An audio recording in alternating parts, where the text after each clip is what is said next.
berdoa, selesai. Ya, langsung kita masuk materi naklah bahasa Indonesianya. Hari ini kita tentang pelajarannya mengurangi sampah plastik ya. Mengurangi sampah plastik itu ada di LKS-nya. Nah, ini langsung Ibu rangkumin, yaitu yang pertama, plastik memiliki keunggulan yaitu tahan air dan lentur sehingga tidak mudah pecah. Jadi itu keunggulan dari plastik. Ini naklah kayak yang Lauso pegang ini juga plastik. Kalau Lauso jatuhkan ini ya, nah dia nggak akan pecah.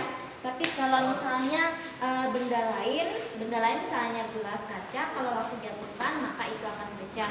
Nah inilah keunggulan dari berbahan plastik tadi. Kemudian bahan baku plastik juga lebih murah dibandingkan kaca dan logam. Jadi keunggulannya selain tahan air juga lebih murah dibandingkan dari kaca dan logam. Kemudian, namun plastik memberikan dampak buruk bagi lingkungan karena susah untuk diurai sehingga menjadi faktor penyebab lingkungan menjadi rusak.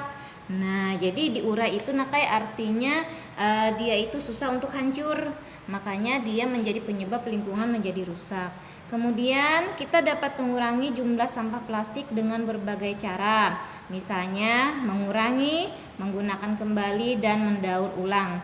Mengurangi misalnya kita naklah seperti ini contohnya kalau kita belanja membawa tas kain ya.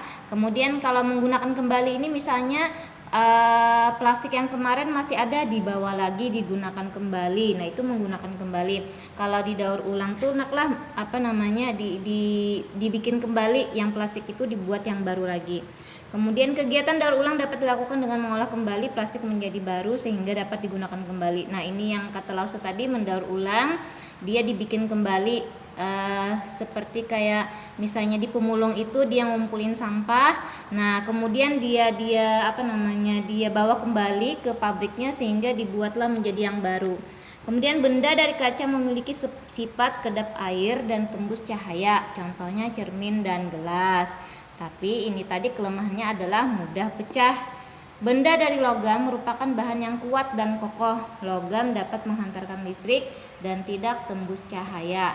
Jenis logam yang banyak digunakan adalah besi, aluminium, seng, dan baja. Semuanya ini dapat menghantarkan listrik.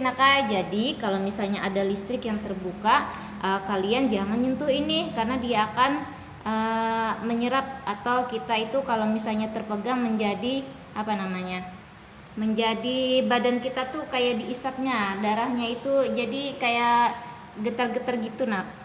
Kemudian benda dari karet bersifat elastis dan lentur, misalnya ban motor, balon, dan sendal jepit ya.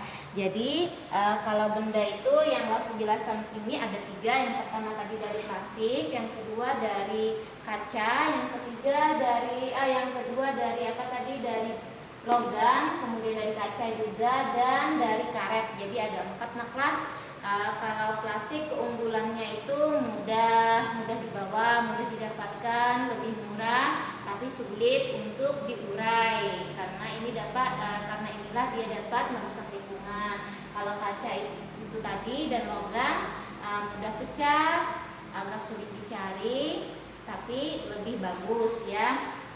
Kemudian kalau benda logam seperti dari besi, aluminium, seng, dan baja itu kalau misalnya dia itu bendanya dapat menghantarkan panas dengan cepat. Jadi kalau misalnya ada listrik, ada itu hati-hati megangnya kalau kesetrum.